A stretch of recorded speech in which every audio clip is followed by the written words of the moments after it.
Yan, dito kami sa farm. Ganyan guys. Tutulong ulit si Mrs. na mag ayos na mga tanim namin dito. Yan, mga nyug.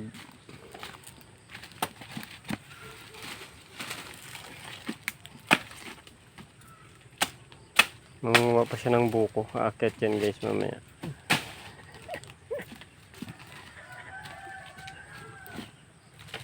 Nagpakan ba yan? Ano naman tayo na po ya? Para ko. Ay, natukot pa si ko. Pakanti ko. Gawin Bilig din. Ha? Tetalita? Himbagta ko niya na straight. Siyempre, ako pa. Katumda kita na.